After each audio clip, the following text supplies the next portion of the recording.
kajian Islam. Hal seperti ini yang lahir kalau karena Allah Subhanahu wa Ta'ala. Dan kata Nabi SAW, nanti akan Allah siapkan mimbar di hari kiamat bercahaya, para nabi-nabi pun cemburu dengan mereka. Ya, nabi-nabi dan para syuhada cemburu, tapi sini positif ya, ghibthah, bukan hasad, bukan iri, tapi sesuatu yang positif. Kayak kagum lihat bagaimana ada mimbar dekat arsy-Nya Allah bercahaya, di atasnya ada orang-orang bercahaya semuanya. Maka para sahabat bertanya, ya Rasulullah, siapa mereka? Allah menjawab, kata Nabi SAW, mereka adalah orang yang saling mencintai karena aku. Dalam riwayat lain Nabi SAW mengatakan mereka yang saling mencintai karena Allah. Jadi memang ini karena Allah semuanya, gitu kan? Makanya pada saat ada pasangan yang sudah kita ingatkan bolak-balik tentang hukum Allah, nggak boleh lo harus pakai hijab, nggak boleh lo harus sholat, nggak boleh lo harus begini, dia nggak mau dengar. Sudah sekian lama kita bertahan, ya sudah, berarti kita benci dia karena Allah, kita tinggalkan. Nggak boleh kita habiskan umur pada orang yang tidak mau dekat kepada Allah SWT. Sudah selesai, tapi kita berikan batas waktu, berdoa, berikhtiar, kita muhasabah, kita bertobat kepada Allah mungkin sebab dosa kita. Tapi kalau tetap saja ngotot, ya sudah, jangan dihabiskan umur dengan orang-orang yang tidak akan bantu kita dalam ketaatan, gitu kan. Harusnya kita perbaiki keadaan. Ini contoh-contoh saja. Jadi kita mencintai, membenci karena Allah SWT. Ingat selalu hadis, siapa yang mencintai karena Allah, membenci karena Allah, memberi karena Allah, menahan karena Allah, dia telah menyempurnakan agamanya, gitu kan. Masuk dalam hikmahnya di sini, kalau kita mencintai karena Allah Subhanahu wa Ta'ala, pada saat mereka meninggal dunia pun kita akan ridho, nggak ada masalah gitu. Karena kita tahu yang telah mengambil adalah Allah Subhanahu wa Ta'ala, penciptanya. Kita pun milik Allah Subhanahu wa Ta'ala. Pernah Umar bin Khattab berkata kepada Nabi SAW, ya Rasulullah, aku mencintai Anda melebihi semuanya. Harta, keluarga, pokoknya apa yang Anda bilang aku ikuti semua, kecuali diriku ya Rasulullah. Kata Nabi SAW, tidak bisa hai Umar, sampai dirimu pun harus lebih kau cintai aku daripada dirimu. Jadi walaupun dirimu nggak suka, tapi kalau aku larang kau harus tinggalkan, atau aku perintahkan kau harus kerjakan. Maka Umar tundukkan kepalanya sejenak, lalu angkat kepala sambil mengatakan, sekarang ya Rasulullah, saya mencintai Anda melebihi semuanya. Kata Nabi, sekarang hai Umar, baru benar imanmu gitu. Maka memang kita harus mencintai karena Allah dan Rasulnya di sini, karena agama. Maka dia tentu berhubungan dengan masalah cinta. Poin yang lain, dalam masalah bab kita ini, mati sudah sering kita singgung teman-teman sekalian. Ini proses pindah dari alam dunia ke alam akhirat, dan semua pasti melaluinya, nggak mungkin tidak. Allah berfirman dalam Al-Quran, A'udzubillahi minasyaitonirrajim, kullu nafsin dha'iqatul maut, semua jiwa pasti akan merasakan kematian. Dalam hadis yang atau dalam ayat yang lain Allah mengatakan, walau kuntum fi burujin musyayyadah, aina ma takunu yudrikumul maut walau kuntum fi burujin musyayyadah, dimanapun kalian berada pasti mati akan mendatangi kalian, walaupun kalian berada di bangunan yang sangat kokoh. Para nabi-nabi pun meninggal, orang-orang semua meninggal, kita pun akan meninggal. Maka kita harus fahami poin penting dalam masalah meninggal adalah persiapan menjelang kematian dan juga ridho dengan kematian itu. Untuk supaya muncul persiapan, maka kita harus tahu dan memahami tentang perlunya ada persiapan-persiapan di akhirat, ada timbangan amal, ya, ada surga dan neraka, itu kita baca. Begitu juga dengan kita memahami kalau mati itu bukan akhir segalanya. Bagi orang beriman, mati itu adalah awal dari kehidupan abadi. Jadi kalau kematian itu awal segalanya. Kita ini sekarang belum jelas, karena kita belum meninggal, kita masih terus bekerja. Istilahnya seperti pegawai kerja, dia nggak tahu akhir bulan bonusnya berapa. Kita terus bekerja saja. Orang kalau sudah meninggal, dia sudah tahu apa yang dia dapatkan. Maka teman-teman sekalian, kita harus memahami bahwasanya kematian itu akan datang, dan dia bukan sesuatu yang harus ditakuti bagi orang beriman tentunya. Tapi bagaimana kita memaksimalkan beramal supaya dapat hasil panen yang besar. Mati sebuah pintu yang semua orang akan melaluinya.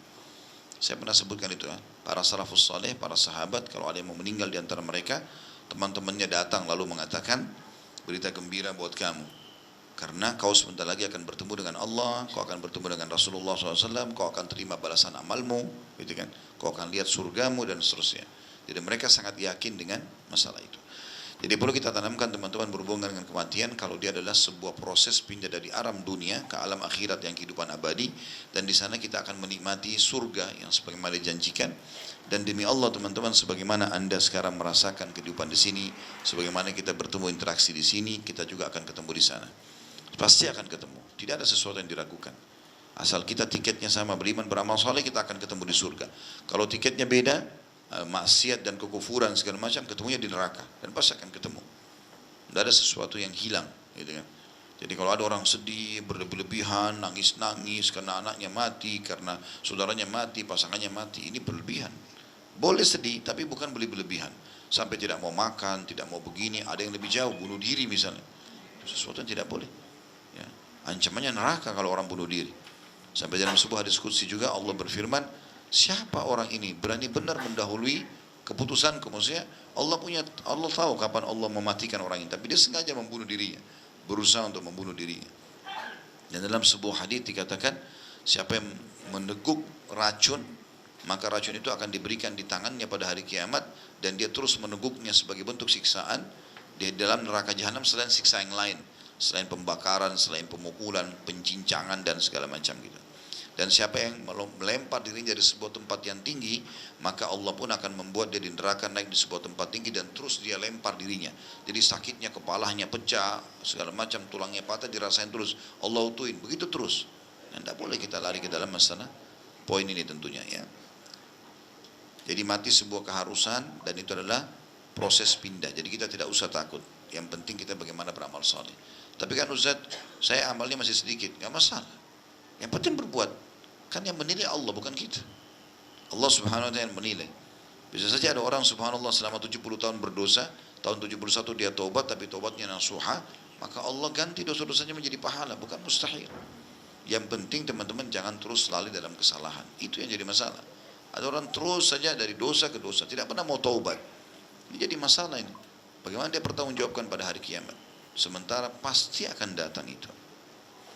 Baik, bab kita ini bicara tentang keutamaan orang yang ditinggal mati oleh orang yang dicintainya. Dengan cara dia mengharapkan pahala. Walaupun dia sedih tapi tidak berlebihan. Tetesin air mata saja mungkin. Kenangannya orang ada iya. Tapi dia harus paham. Sebenarnya orang yang meninggal ini sedang mendahului saya ke akhirat. Toh saya akan ketemu. Tinggal apa solusinya? Solusinya kita berbanyak amal soleh karena kesempatan. Ya. Kita masih dikasih umur beberapa hari, beberapa pekan, beberapa bulan, beberapa tahun ke depan. Dan juga kita memperbanyak amal soleh buat si mayit. Itu bentuk cintanya. Jadi bukan berlarut dalam kesedihan. Tidak ada manfaatnya. Hadis pertama, hadis qudsi kita dalam masalah bab ini adalah hadis nomor 104. Dengan sanad sahih dari Abu Hurairah radhiyallahu anhu bahwa Rasulullah sallallahu alaihi wasallam bersabda, "Yaqulullahu ta'ala, ma li 'abdil mu'mini 'indi jaza' idza qabattu safiyata atau safiyahu min ahli dunya thumma ihtasabahu illa al-jannah." Allah yang maha tinggi telah berfirman, tidak ada balasan yang terima hambaku yang beriman di sisiku apabila aku mewafatkan sahabat orang yang dicintainya dari penduduk dunia, kemudian dia mengharapkan pahala kecuali balasan surga. Sebenarnya di sini terjemahan sahabatnya menurut saya Allah alam kurang tepat ya. Jadi makna bahasa Arabnya idza qabattu safiyahu min ahli dunya. Safiyahu ini lebih tepatnya orang-orang yang dicintainya. Jadi kalau di sini dibatasi misalnya terjemahannya apakah apabila aku mewafatkan sahabat orang yang dicintainya. Jadi ini kalimat sahabatnya lebih baik dihapus. Lebih tepatnya adalah apabila aku mewafatkan orang yang dicintainya. Kalimat sahabatnya dihilangkan aja di terjemahan. Saya ulangi terjemahannya. Allah Ta'ala berfirman, tidak ada balasan yang diterima hambaku yang beriman di sisiku apabila aku mewafatkan orang yang dicintainya dari penduduk dunia, kecuali dan kemudian dia mengharapkan pahala dengan sabar, kecuali balasannya surga. Kecuali balasannya surga. Hadits ini memberikan pelajaran kepada kita bagaimana balasan yang pertama tentunya orang yang sabar dalam menghadapi setiap cobaan. Termasuk di sini dia bersabar dengan meninggalnya anaknya, meninggalnya suaminya, meninggalnya istrinya, meninggalnya orang tuanya. Dia sedih, tapi dia tidak boleh berlarut-larut dalam masalah itu. Tentu tadi motivasinya apa yang kita sebutkan dalam mukaddimah atau pembukaan tadi. Dia yakin dia juga akan mati dan dia akan pindah ke alam abadi, toh juga dia akan ketemu di sana. Tugas dia sekarang adalah memperbanyak amal soleh buat dirinya karena Allah masih kasih kesempatan umur, sementara dia juga memperbanyak amal soleh buat orang yang meninggal tadi. sebagai bentuk cintanya, dengan sedekah, dengan memohon ampun, dengan haji dan umrah dan seterusnya. Kalau teman-teman masih Allah kasih umur, maka bersyukurlah kepada Allah. Pernah kita jelaskan riwayat itu ya. Ada 3 orang masuk Islam dari suku Udrah di zaman Nabi SAW. Tiga-tiganya mu'allaf nih. Lalu Nabi SAW tanya, siapa yang mau jamu ketiga mu'allaf ini? Talha bin Ubaidillah radhiyallahu anhu, salah satu dari 10 orang yang jamin masuk surga, sahabat yang mulia ini, mengatakan, saya Rasulullah, biar tinggal di rumah saya saja. Terus kemudian dia biayai lah. Kebetulan Talha memang orang kaya raya gitu, dan dia suka sekali sedekah. Termasuk sikapnya adalah radhiyallahu anhu, beliau suka sekali membebaskan sekitar 30 sampai 36 budak setiap harinya. Beli orang di pasar budak, bebasin untuk cari pahala gitu. Suka sekali sedekah.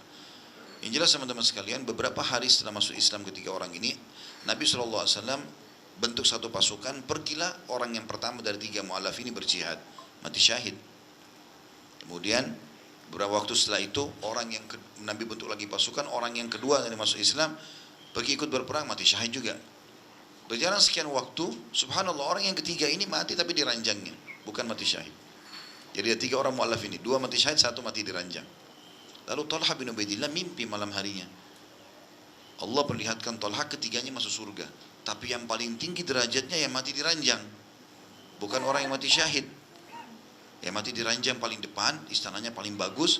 Datang orang yang kedua, yang mati terlambat tadi, yang kedua, dan itu paling belakang orang yang mati pertama. Talha bingung pada saat itu. Dalam benak dia, orang yang mati duluan, mati syahid mungkin lebih besar pahalanya gitu kan. Atau paling tidak orang yang dua-dua mati syahid ini lebih tinggi daripada orang yang mati di atas ranjang. Maka dia datang kepada Nabi SAW menanyakan, ya Rasulullah begini. Kata Nabi SAW, kenapa kau heran hai Talha? Sesungguhnya tidak ada yang lebih baik bagi seorang muslim dibandingkan umur yang masih Allah kasih dan kesempatan beramal saleh. Ketahuilah dalam riwayat yang dikatakan jarak antara mereka seperti langit dan bumi. Maksudnya orang yang tidak mati syahid pun karena masih punya kesempatan sholat, puasa.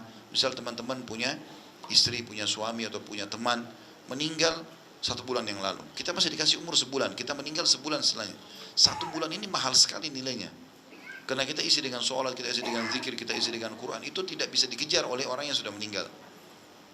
Maka jangan sia-siakan ini.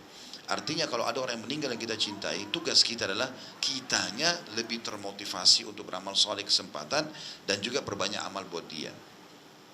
Maka ini yang jadi poin yang harus kita ambil dari hadis ini tentunya. Kemudian ini keutamaannya ya. Keutamaan yang lain adalah Allah SWT menjanjikan balasannya surga. Tentu balasan surga ya, seperti janji yang seperti dalam hadis ini itu tidak berdiri sendiri saja, kata sebagian ulama. Jadi di sini berlaku yang pertama bagi orang muslim. Kalau kita lihat lafaz hadis secara umum gitu kan, maka bisa semua orang mendapatkan, tapi di sini muslim. Kemudian yang kedua yang mendapatkan ini juga adalah orang-orang yang memang tidak membatalkan keislamannya selama dia hidup. Yang itu. Jadi misal ada orang masuk Islam nih, terus kemudian meninggallah anaknya, masih dia dalam keadaan muslim. 10 tahun kemudian dia murtad dari Islam. Apakah dia masih dapat keutamaan ini? Sudah enggak. Waktu dia masih muslim dia dapat keutamaan ini.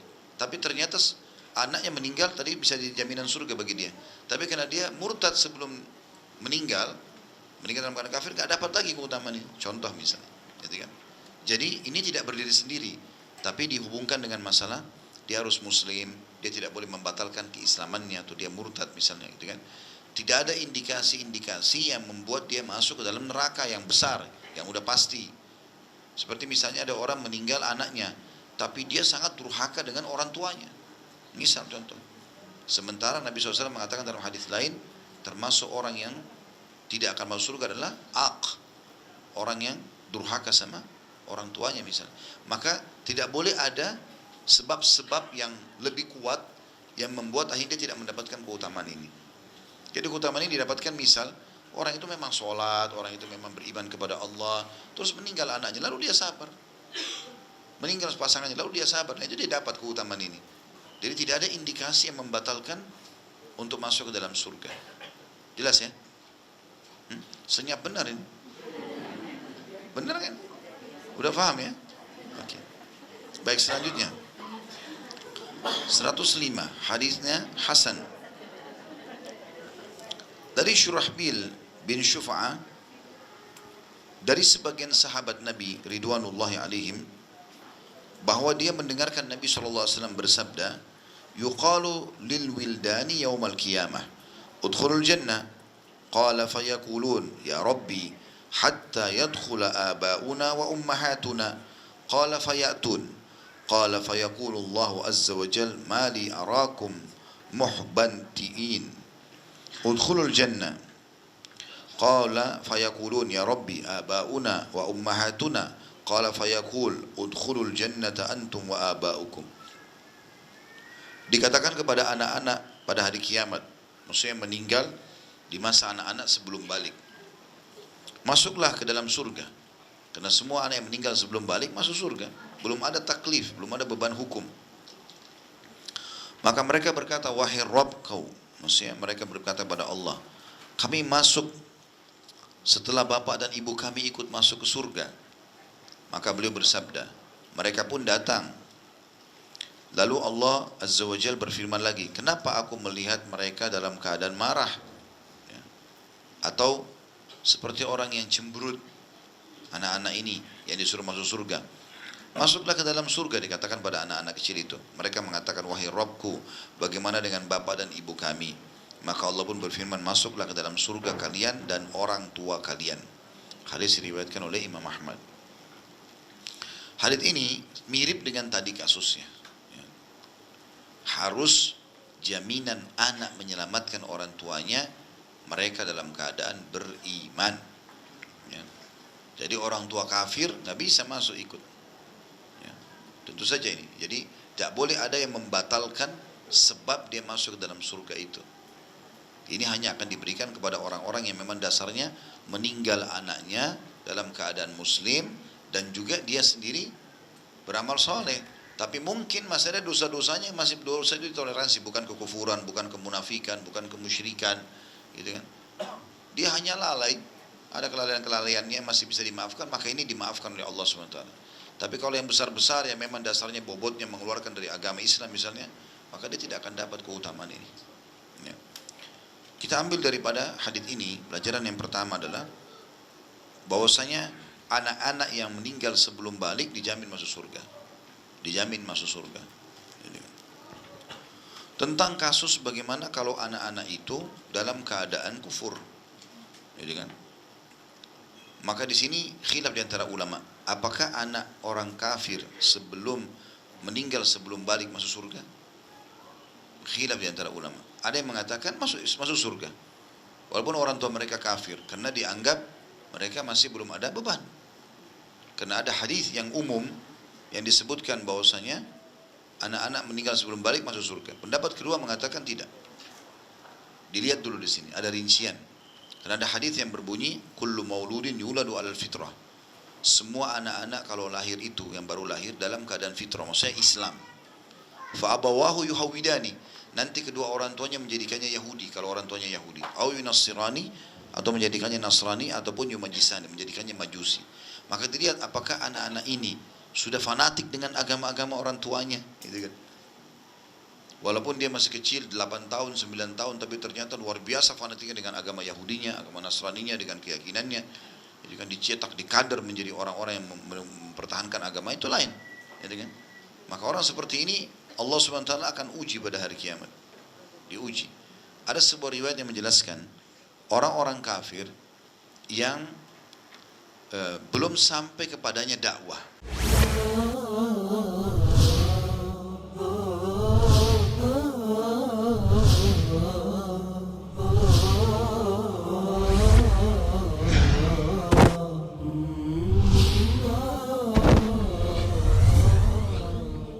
Kajian Islam.